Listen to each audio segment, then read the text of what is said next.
자, 이번에는 전산세무 1급 90일에 법인세 실무 한번 보겠습니다.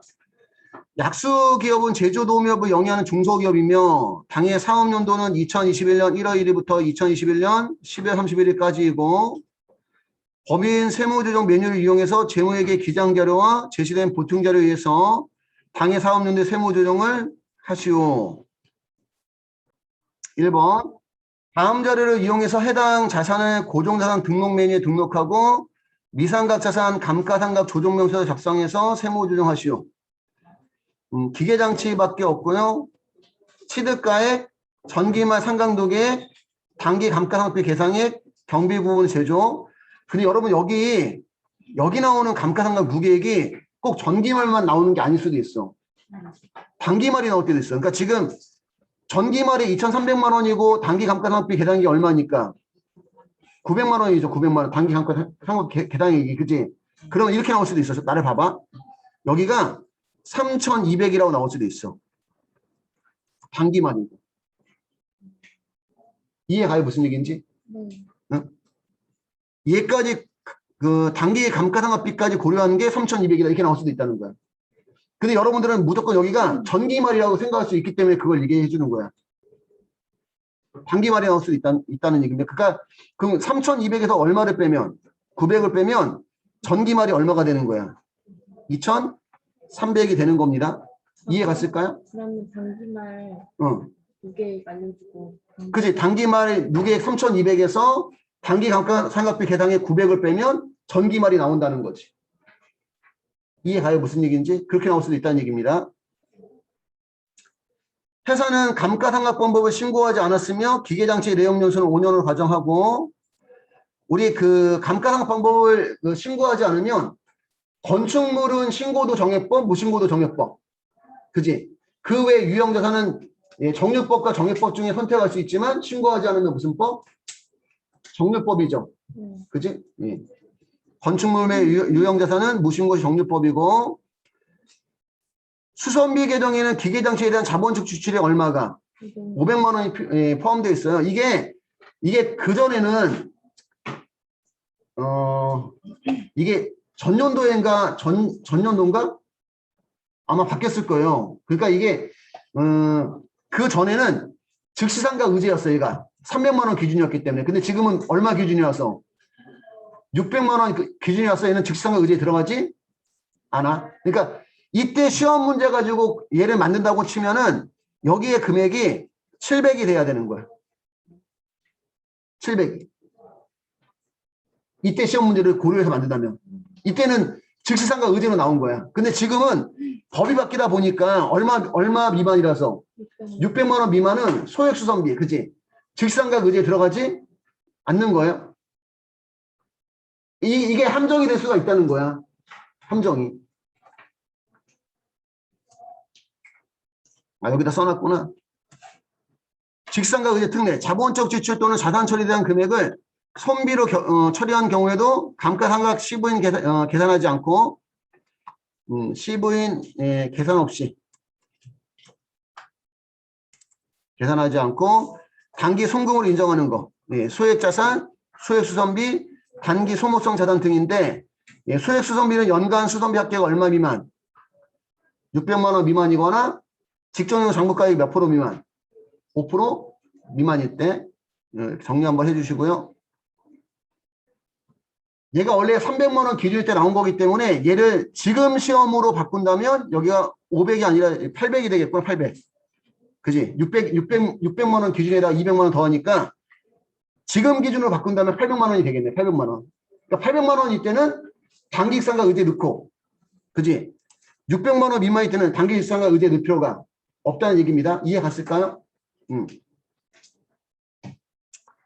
그다음 전기 감가상각비 한도 초과로 부인된 금액이 얼마가 있다? 45만 원이 있다. 자, 여기까지 정리가 된 거죠, 지금? 그럼 우리 이제 고정자산 등록, 법인 조정에 감가상각비 조정에 고정자산 등록 들어가셔서 기계장치니까 206번, 자산코드는 1번, 자산명은 부품 절단기 취득 연호일은 2020년 1월 20일. 신고하지 않았기 때문에 적립법이고 취득가액은 5천. 전기마 상각누계액은 2,300. 4번은 우리 뭘 넣는 거죠? 4번은 자본적 지출을 자산 처리한 건 4번 넣는 거야. 자본적 지출을 자산 처리한 건 4번 넣는 거고, 단기적 상각 의제는 몇 번 넣는 거고, 비용 처리한 건 7번 넣는 거고, 자본적 지출을. 이해 갔을까요? 단기 감소는 시험에 나온 적이 한 번도 없고요. 전기적 상각 의제는 정액법일 때는 이게 활성화가 되지만, 정률법일 때는 이게 활성화가 안 됩니다. 그러니까 정률법은 전기적 상각 의제를 넣을 필요가 없다는 얘기고, 단기적 상각 의제가 없고, 전기마 부인누계가 45만 원 있고, 전기마 의제 상각 누계액이 없고, 그럼 세법상 미상각 잔액이 2,745만 원 되는 거예요. 세법상 미상각 잔액은 장부상 미상각 잔액 3번 금액에다가 4번 더하고 7번 더하고 8번은 부인했으니까 더하고 9번 있으면 빼주고 해서 나오는 겁니다. 내용 연수는 몇 년? 5년. 5년. 그리고 전년도에 취득이 있기 때문에 이번 연도에는 12개월. 세법상 상각범위액은 1,237만 9,950원인데 회사는 실질적으로 얼마 상각했지? 900만 원 상각했죠. 그럼 사용자 수정을 눌러서 회사 계상액이 얼마? 900만 원 넣어주시면 됩니다. 그러면 몇번 번째? 500번대 제조 원가. 제조 원가. 됐을까요? 업종은 따로 없고. 응? 내가 설명을 잘못했네. 이게 작년도 문제니까 이게 원래가 그 600만 원 기준일 때 나온 문제네. 원래가 이게 작년도 문제니까 600만 원 기준일 때 나온 문제네. 내가 자꾸 계속 그 전에는 대부분이 저게 그 소액수선비 들어가는 문제로 나온 적이 거의 없었거든.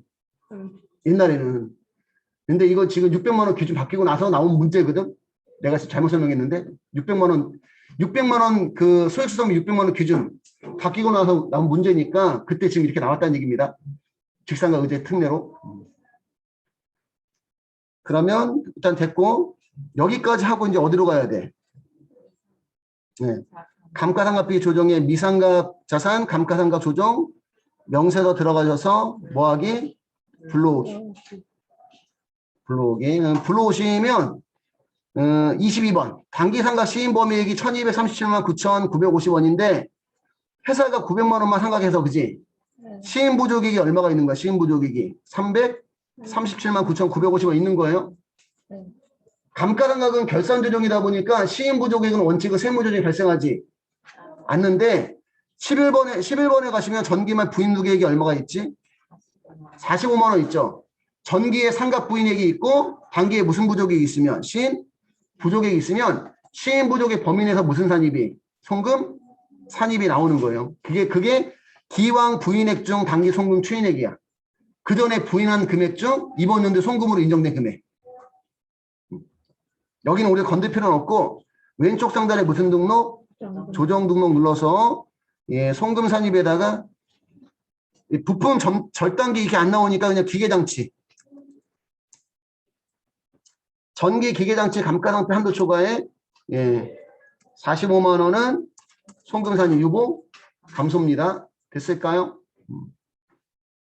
됐고 감가상각비 조정명세에서 합계표 작성하는 얘기는 없죠, 그지? 만약에 감가상각비 조정명세에서 합계표 작성하라고 그러면 감가상각비 조정명세 합계표 들어가셔서 불러오기 하신 다음에 저장 한 번만 눌러주시면 됩니다.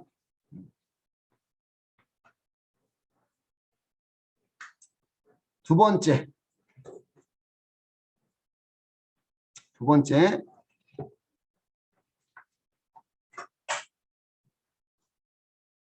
다음에 지급이자 관련 자료를 보고 업무무관 부동산 등에 관련한 차입금이자 조정명세서에 1번 적수입력과 2번 지급이자 송금불산입을 작성하고 필요한 세무조정하시오.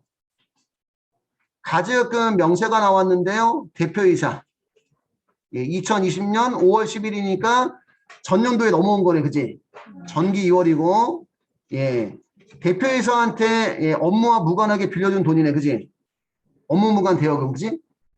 우리 업무와 무관하게 빌려준 돈을 우리 업무 무관 가지금 이렇게 얘기합니다. 우리가 돈 빌리면 뭐가 발생하는데? 이자가 발생하는데 그 돈을 업무에 사용하면 그 이자 비용을 송금으로 인정을 해줘. 그지? 근데 업무에 사용하지 않으면 그 이자 비용을 송금으로 인정해주지 않겠다가 업무 무관 자산 등 지급이자 송금 불산입입니다.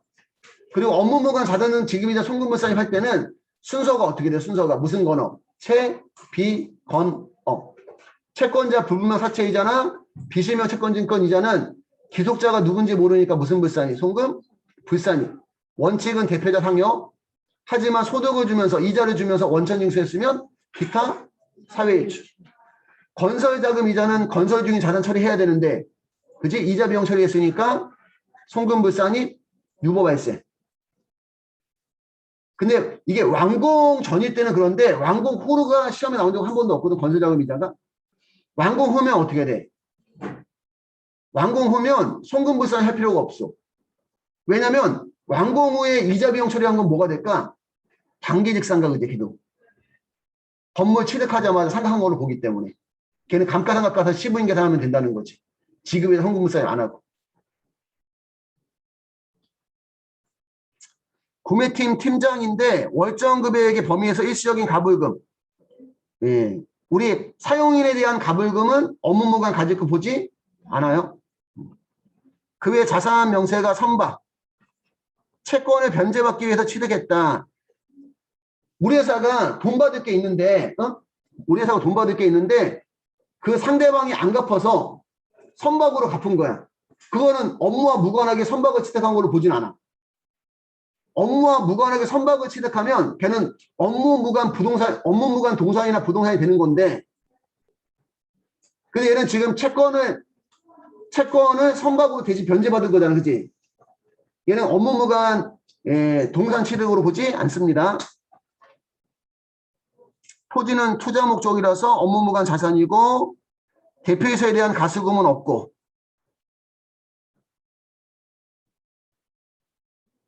요거 정리하실 분 정리하시고 여기 그럼 이자 비용 명세로 들어가 볼게요.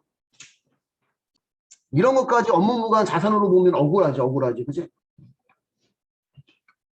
손익계산서상의 이자 비용 명세에는 금융어음의 할인료, 연지급 수입이자, 은행 차입금 이자가 있는데 예, 우리 그 지급이자 송금불산입할 때 지급이자는 돈 빌려서 발생한 것만 지급이자 범위에 들어가. 그래서 연지급 수입이자는 돈 빌려서 발생한 지급이자로 보지 않습니다. 연지급 수입이자의 의미가 뭐냐면 우리가 해외에서 물건을 수입을 했다. 근데 수입 대금을 나중에 주겠다는 얘기야. 할부 취득처럼. 그러니까 나한테 파는 사람은 당연히 뭐까지 고려해서 이자까지 고려해서 판다는 거지. 걔는 돈 빌려는 걸로 보지 않겠다는 얘기입니다. 회계 처리가 이자 비용이 나온다 하더라도 할부는 지급이자 아니에요?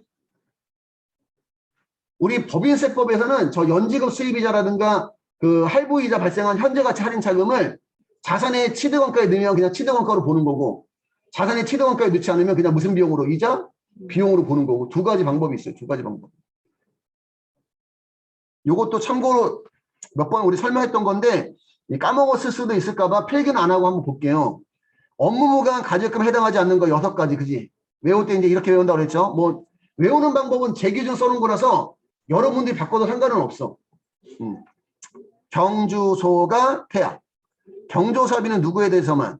사용인에 대해서만. 그 다음에 주식취득자금 대회. 예, 우리사주 조합의 예, 임원과 사용인, 우리사주 조합. 우리사주 취득에 대한 예, 자금 대여이익이고 주택자금 대여이익은 무슨 기업의 종업원만? 중소기업 종업원만. 그 다음에 소득세 대납액은 기속자 불분명으로 대표자 상해 처리한 금액에 대해서 네, 소득세 대납액. 가불금은 또 누구만? 사용인만. 퇴직금 전환금은 임원이나 사용인 모두 해당이 되고 학자금 대여액도 누구만?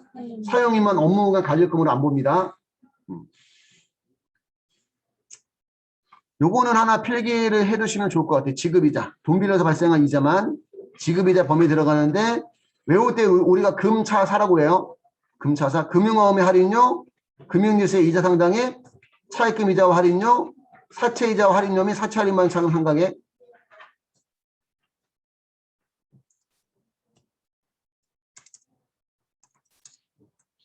뭐, 즉, 현재 가치 할인 차금, 뭐, 상각액이나, 연지급 수입이잖아.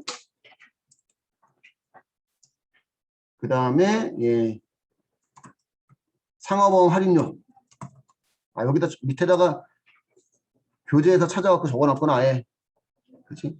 상업보험의 할인료, 운영리스에 지급하는 리스료, 자산 취득 생긴 채무에 대한 현재 가치 할인 차금, 상각액, 연지급 수입이자, 기업 구매자금 대출에 대한 이자는 지급이자 범위에 들어가지 않는다.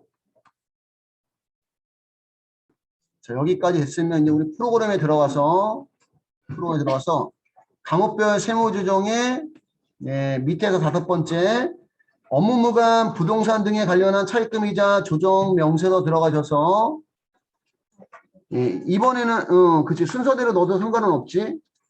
대표이사에 대한 가지급금이 전년도에서 넘어온 건 전기월이기 때문에 1월 1일 전기월은 1번 차변의 금액은 5천만 원이고요. 됐을까요? 네. 그 외에 자산은 선박은 해당 사항이 없고 그지? 토지는 업무무관 부동산이죠. 움직이는 건 우리가 동산, 안 움직이는 건 우리 부동산이라고 얘기합니다.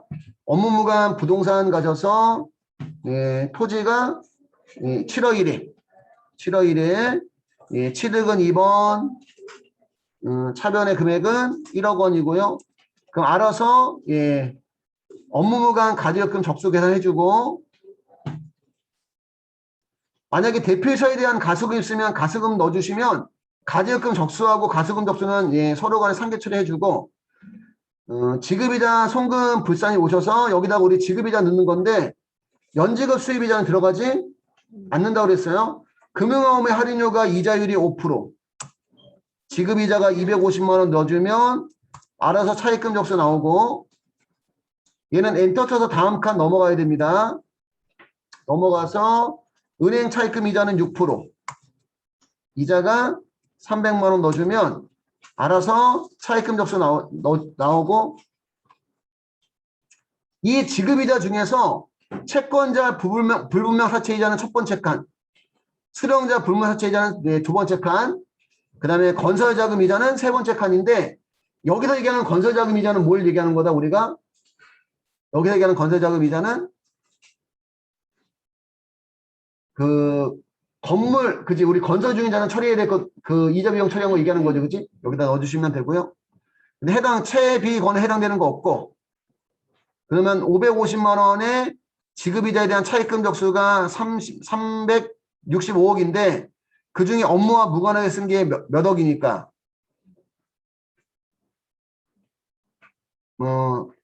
그지? 182억 5천만 원. 그러면 총 차입금 적수 중에서 업무무관 가지금 등의 적수가 차지하는 비율인 얼마는? 550만 원은 무슨 불산이? 송금? 불산이 하겠다는 얘기입니다.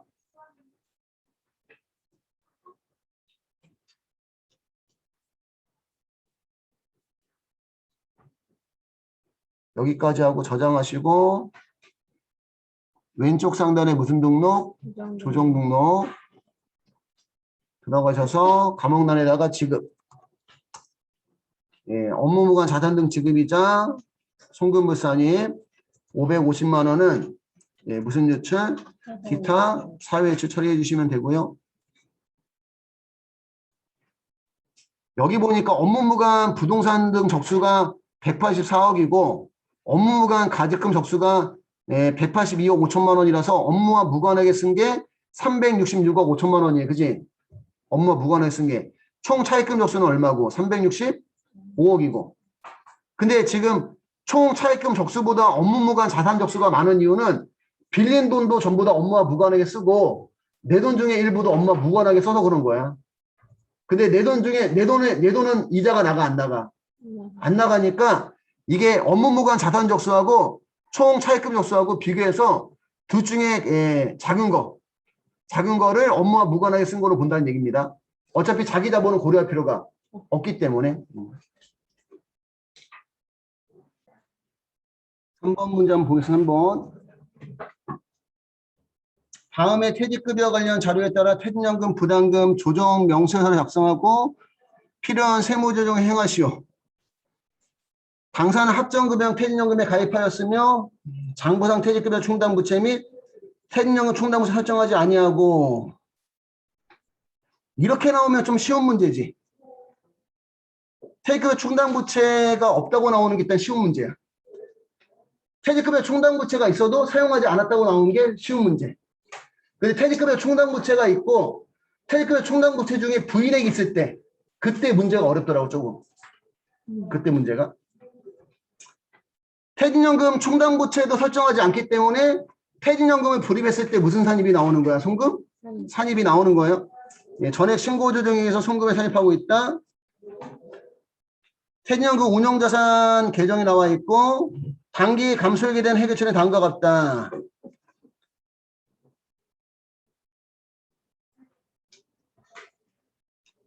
그리고 우리가 이제 기본적으로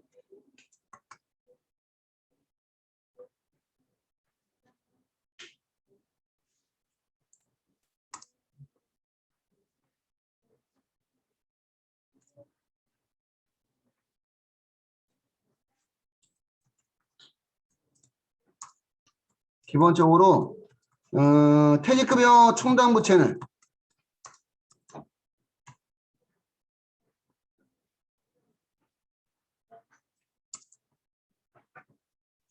충당부채 설정했을 때 무슨 불산입?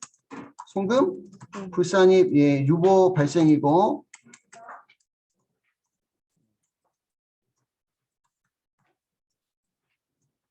퇴직급여 충당부채를 사용했을 때 무슨 산입?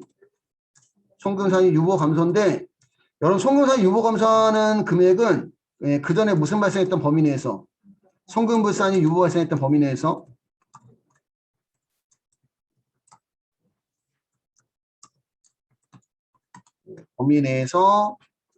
예, 송금 산입이 되는 거고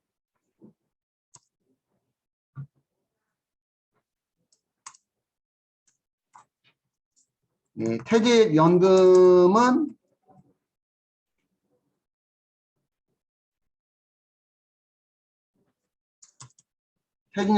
불입했을 때 무슨 산입? 송금 산입 유보 발생이고 예, 퇴직연금을 사용했을 때 무슨 불산입? 송금 불산입 유보 감소입니다. 물론 여기에 송금 불산입 유보 감소도 그 전에 무슨 산입? 송금 산입 유보 발생했던 범위 내에서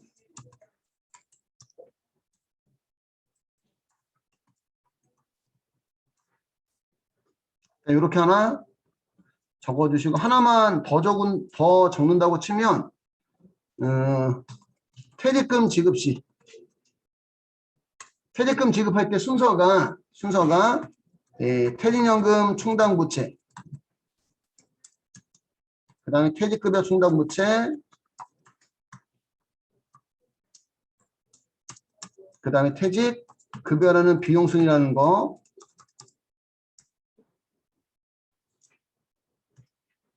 퇴직연금 운영자산이 일부 나가고 나머지는 현금 등이 나갈 수도 있고요.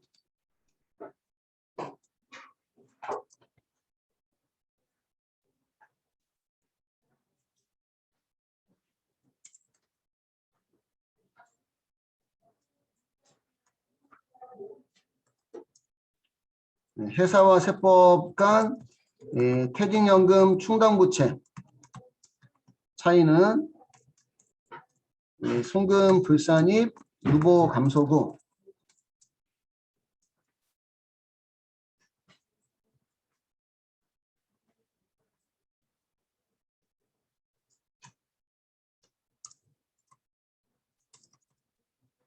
이거 예전에 했던 요거는 예전에 했던 예를 그 시험에 나왔던 예를 갖고 그냥 적어줘야 되겠다.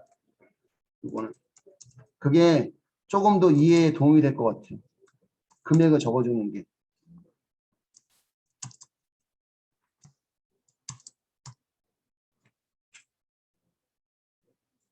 여기가 2천만 원,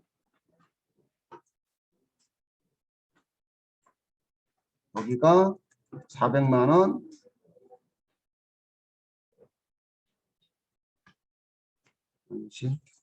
회사는 퇴직연금 충당부채는 없지. 이게 0원, 퇴직급여 충당부채가 2천만 원. 현금 등이 1,600만 원. 퇴직급여는 없었고,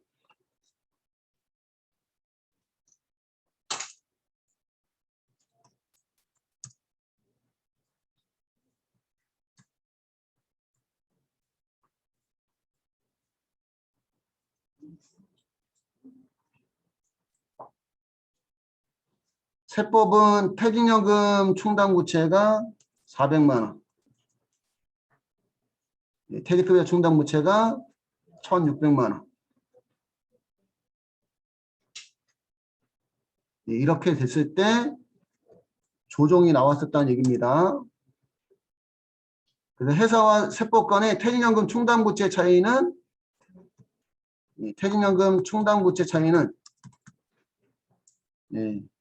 400만 원은 그 전에 송금사입했었던 거기 때문에 무슨 불산이?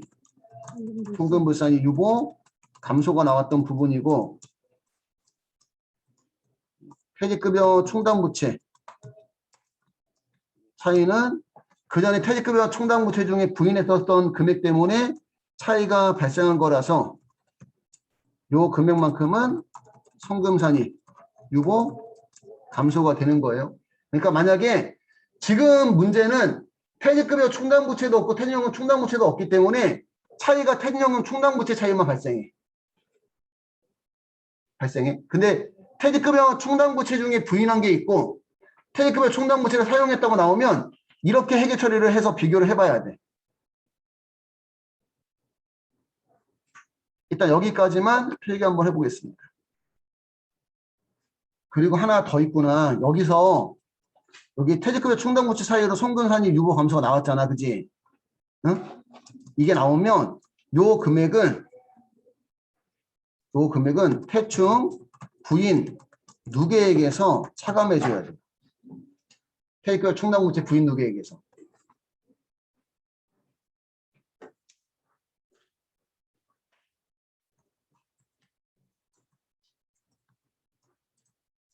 퇴직급여 충당부채 부인 누계액에서 차감을 해 주셔야 됩니다. 얘를 송금산 유보 감소한 게 나오면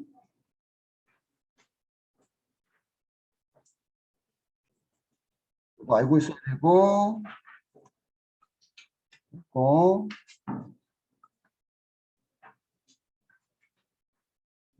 결국은 여러분들 지금 여기 퇴직급여하고 퇴직연금 운용자산 있잖아, 그지? 이거는 결국 무슨 연금 사용액이니까 퇴직연금 사용액이니까 무슨 불산이?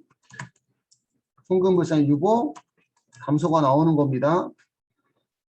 우리 프로그램에는 과목이 이거 퇴직연금 등 지급 이렇게 나와요. 프로그램의 과목은 퇴직연금 사용액이라고 안 나오고 퇴직연금 등 지급 이렇게 나옵니다. 송금불산이 유보 감소예요.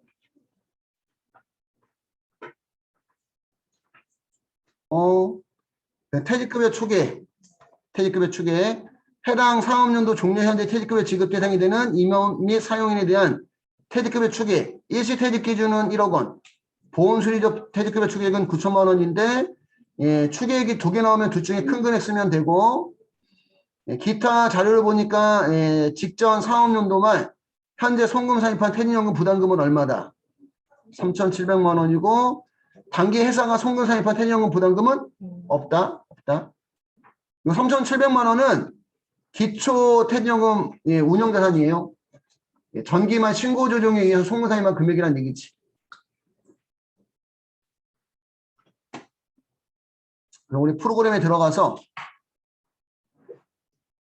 과목별 세무조정에 퇴직연금 부담금 등 조정 명세로 들어가셔서 기초 퇴직연금 예치금은 퇴직연금 운용자산 보니까 기초가 얼마? 3,700. 그 다음에 이번 연도에 퇴직연금 예치금 수령 및 해약액 3,700만 원 중에서 얼마 사용했어요? 단기감소액 얼마? 1,000만 원. 1,000만 원 사용한 게 지금 이 분계지, 그지? 1,000만 원 사용했고 20번에다가 1,000만 원 넣으면 1,000만 원 넣으면 이 금액은 바로 무슨 등록? 조정 등록 들어가셔서 예, 송금 산입에다가 퇴직. 미안, 송금 그지? 저기 송금 산입이 아니고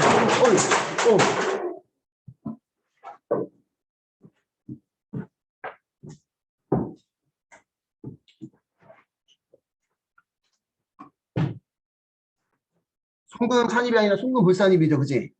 여기 송금 산입에 금액이 떠 있는데 이거 보고 입력하면 안 돼. 송금 불산입에다가 퇴직.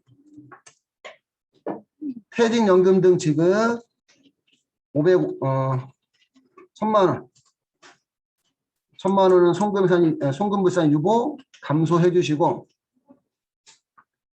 퇴직연금 등 지급 이거 송금 불산입은 자동으로 뜨는 게 아니기 때문에 나왔을 때 입력해 주지 않으면 까먹습니다. 이번 연도에 불입한 퇴직연금은 얼마예요? 5,300만 원이고 5,300만 원이고 그래서 이제 기말 잔액이 8,000만 원이고 14번, 15번, 16번에서 나오는 17번이 이미 송금 산입액이야. 근데 14번 우리는 퇴직연금 충당금이라고 회계 처리하지 않다 보니까 기초 퇴직연금 충당금이나 퇴직연금 충당금 송금 보인 누계액은 없어요. 그지? 근데 전기말 신고 조정에 의한 송금 산입액은 기초 잔액 3,700만 원이 맨 밑에 가면 직전 4,5년도 말 현재 송금 산입한 퇴직연금 부담금 얼마? 3,700만 원 나와 있죠. 같은 얘기입니다. 3,700만 원이고 이 중에 16번 사용한 게 얼마 있으니까 1,000만 원 있으니까 3,700만 원 송금 산입한 것 중에서 1,000만 원 사용했기 때문에 이미 송금 산입한 금액은 얼마? 2,700만 원이고 퇴직연금 기말 잔액 8,000만 원에서 이미 송금 산입액 2,700만 원 빼니까 송금 산입 대상 부담금은 5,300만 원입니다. 이게 이제 예치액 기준이고 요 5,300만 원은 결국 이번 연도 불이백이에요. 이번 연도 불이백이고 퇴직급여 추계액은 둘 중에 큰 거.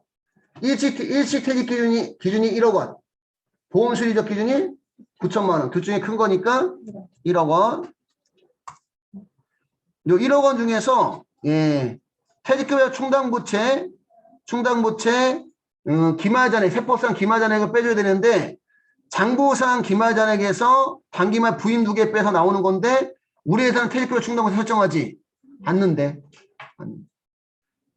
그런 퇴직연금으로 1억 원 다 인정이 되는 거지 송금이 1억 원 다 인정이 되는데 이미 송금 산입한 금액이 얼마니까 2,700만 원이니까 7,300만 원까지 불입하면 7,300만 원까지 송금 인정해 주겠다는 얘기야.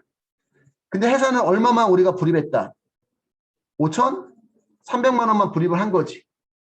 세법이 해줄 수 있는 건 7,300까지인데. 그러면 둘 중에 작은 금액은 얼마만? 5,300만 원만 송금 산입이 가능한 건데 그거에 대해서 11번 회사가 비용 잡은 게 있냐고 물어보는 거야. 우리는 퇴직연금 부담금이랑 비용 잡지 않는다. 그래서 저장하시고 왼쪽 상단에 무슨 등록? 조정 등록 눌러서 송금 산입 가셔서 퇴직. 퇴직연금 등 송금 산입 5,300만 원 유보 발생이고요. 여기서 그 회사가 지금 이거 회계 처리한 거 있잖아. 퇴직연금 사용했을 때 이게 지금 퇴직금 지급했을 때 회계 처리거든. 이거하고 지금 같은 건데 이런 얘기가 되는 겁니다. 회사 퇴직금 지급액 회계 처리.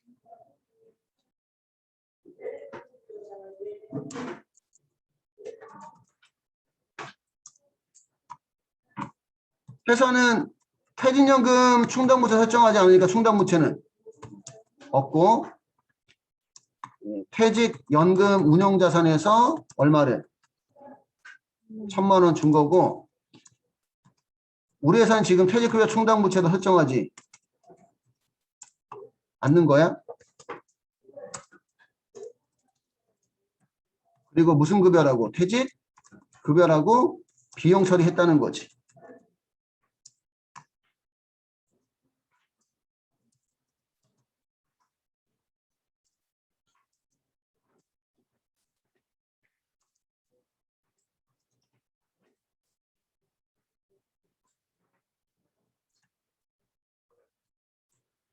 세법은 퇴직연금을 불입했을 때 퇴직연금 부담금이라는 비용하고 퇴직연금 충당부채라는 부채 처리하니까 퇴직금을 지급하게 되면 여기가 1,000만 원이 되는 거예요. 여기가 1,000만 원. 여기는 없고. 그 전에 이미 비용으로 인정했었다는 얘기지. 송금. 그래서 조정이 나오는 겁니다. 그래서 여기서 지금 보면 무슨 차이밖에 없어. 퇴직연금 충당부채에 대한 차이밖에 없는 거지. 그지? 그래서 결국 무슨 물산이? 송금물산이 퇴직, 연금 등 지급 1,000만 원, 유보, 감소가 나오는 건데 이게 또 이렇게만 쓰니까 그 전부터도 좀 고려를 해야 되겠네. 여러분 헷갈릴까 봐. 그 전부터 하면 전기 이전에 우리가 퇴직연금 기초가 얼마가 있었지? 3,700. 이 3,700은 바로 전년도일 수도 있고 그 전부터 누계익일 수도 있는 거야. 그치? 3,700만 원은 그 전에 무슨 산입? 송금? 산입을 했던 거잖아. 그치? 그치? 전기 이전에 퇴직연금 불입시 회사는 퇴직연금 불입했을 때 퇴직연금 운용자산 3,700 현금 등 3,700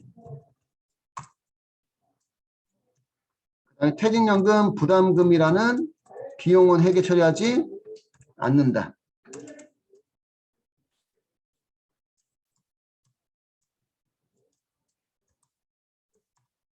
퇴직연금 충당부채도 0원이고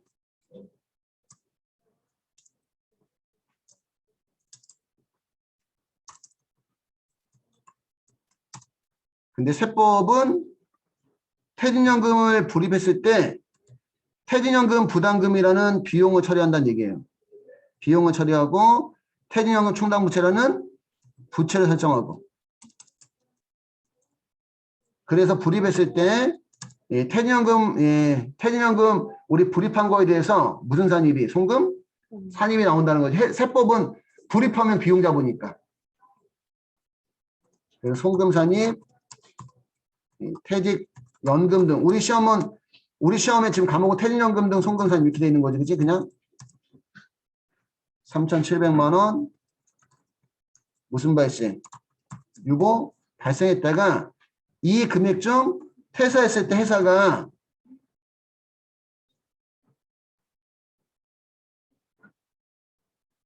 바꾸면 단기 퇴직금 지급 시 그 전에 이렇게 송금산을 했었던 건데 이 금액을 지금 이제 뭐 한 거야?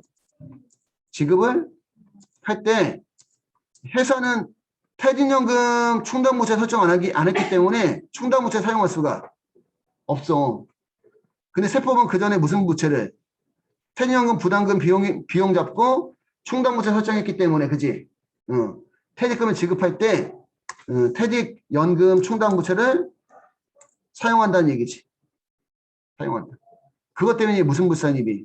송금 물산입이 나온 거예요. 그래서 이거를 간단하게 줄인 표현이 지금 이거라는 얘기야. 불입했을 때 송금산이 유보 발생, 사용했을 때 송금 물산 유보 감소. 이 내용을 줄인 게. 이 내용.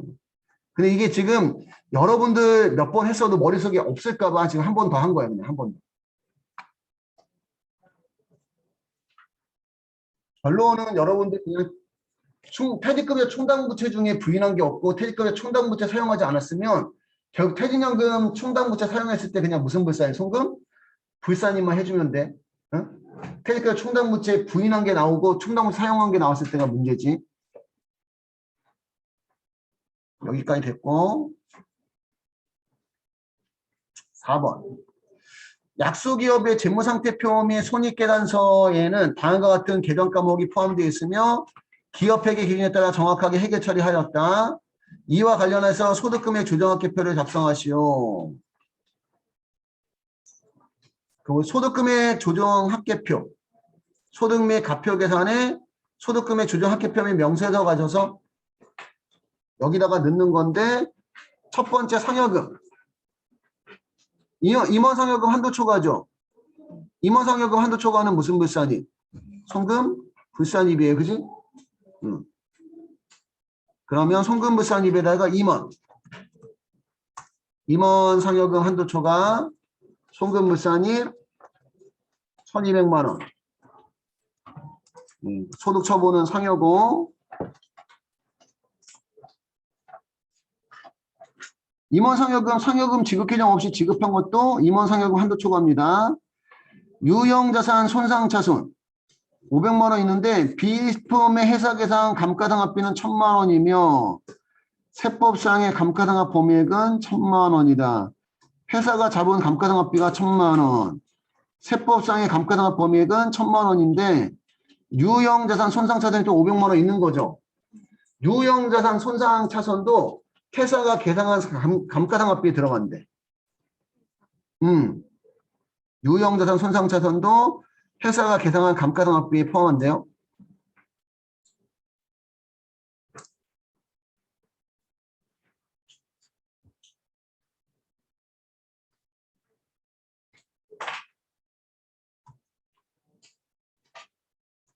회사 계상 상각비 포함.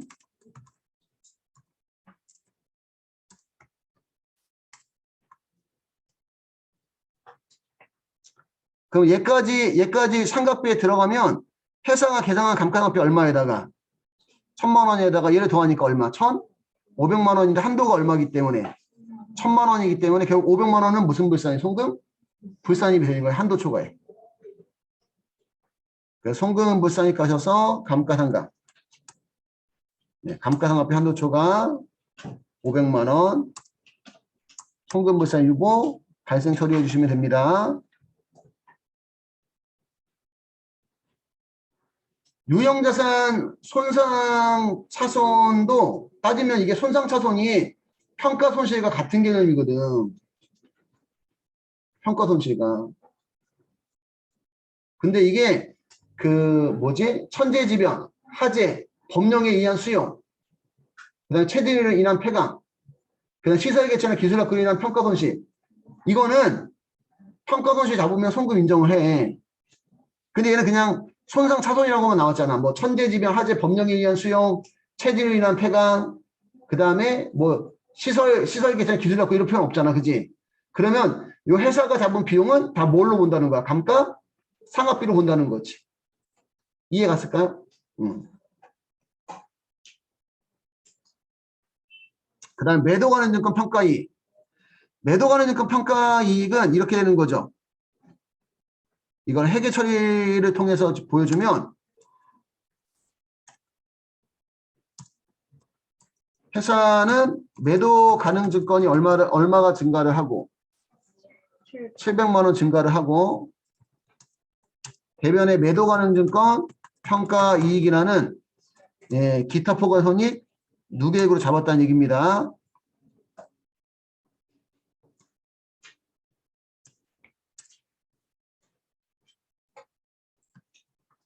기타 포괄 손익 누계액으로 잡았는데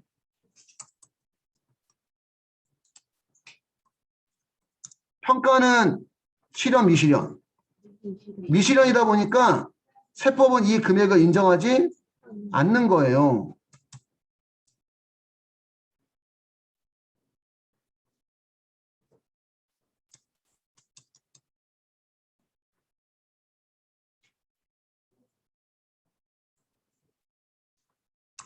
그래서 조정이 나오는데 그러니까 세법상 매도 가능 증권을 증가시킬 필요가 없었는데 그지? 증가시켰으니까 그럼 자산을 많이 잡은 거잖아요, 회사가. 그러니까 자산을 내려줘야 되니까 무슨 산입이? 순금 산입이 나오는 거지. 매도 가능증권 과대.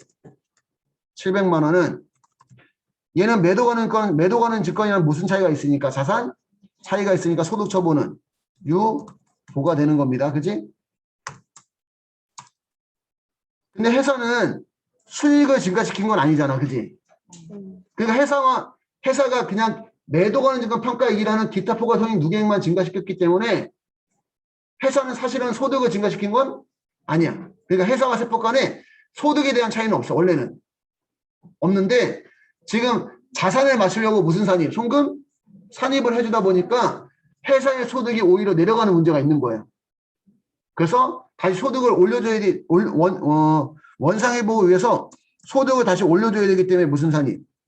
입금 산입이 나오는 겁니다. 매도 가능 증권 평가이익 700만 원이고 매도 가능 증권 평가이익은 지금 입금 산입인데 요 금액이 회사 밖으로 나가서 타인의 소득을 구성한 건 아니잖아. 타인의 소득을 구성했으면 사회 이출인데 타인의 소득을 구성한 건 아니기 때문에 소득 처분은 뭐다? 기타가 나옵니다. 그래서 뭐 이게 기억날지 모르겠지만 우리가 이중 조정 나오는 경우가 있거든.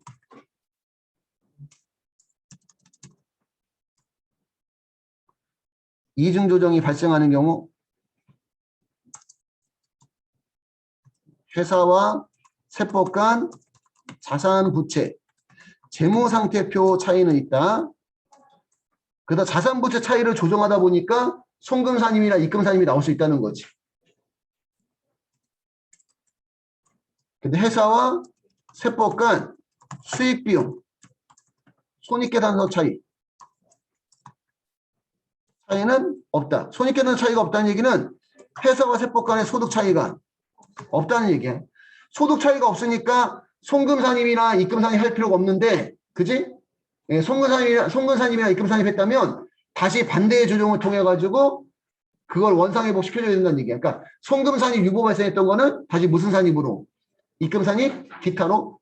입금산임 유보 발생했던 거는 송금산임 기타로 소득처분 해줘야 된다는 얘기지. 이렇게 하나 적어주시면 될 것 같아요. 여기다가 이것도 하나 써놓는 게 낫겠다.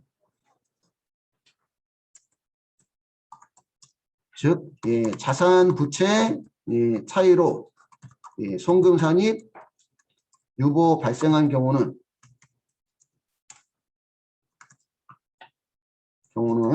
예, 입금산입 기타. 그 다음에 예, 자산 부채 차이로 입금산입 예, 유보 발생한 경우는 예, 송금산입 기타로 예, 원상 회복해줘야 돼요. 예, 소득에 대한 차이는 없으니까.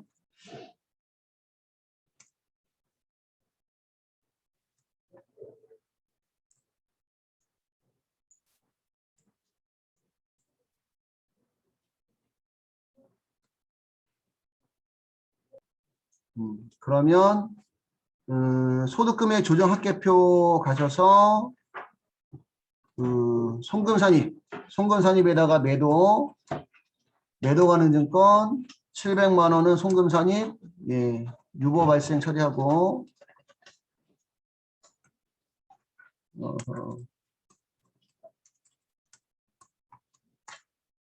매도 가능 증권 700만 원 왜 금액이 안 찍히지? 내가 뭐 불렀나 보네.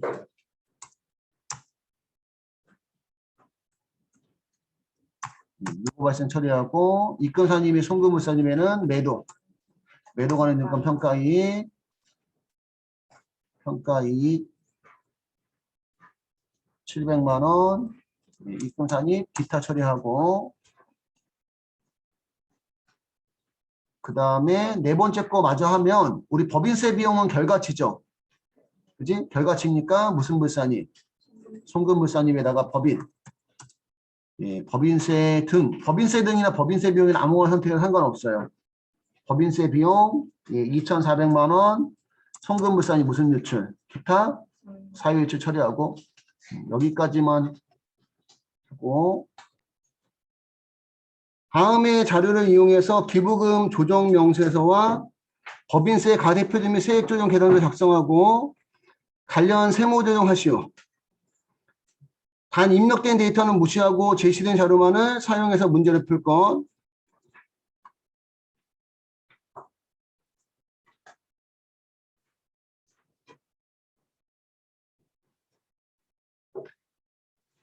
그러면 한번 볼게요. 전년도에 2020년 지정기부 한도초과액이 1,000만 원 있고 기부금 지출 내역이 있고 기부처는 기재하지 말 거. 4월 15일 천재지변으로 인한 이재민에 대한 구호금품 900만 원 법정기부금이죠. 법정기부금 어음으로 발행해서 기부한 500만 원 포함되어 있으며 어음기부금 있네. 그지? 어음기부금은 무슨 불산이?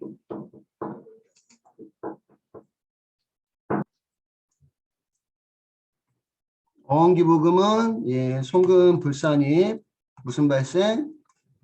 유보 발생이고요. 그지? 기부금은 현금주의다 보니까 대표자의 종출의 기부금 얘는 그 공익성이 없는 비지정 기부금이죠. 송금 불산입이고 대표자를 위해서 낸 거니까 대표자에 대한 상여 처리해 주셔야 돼요. 상여.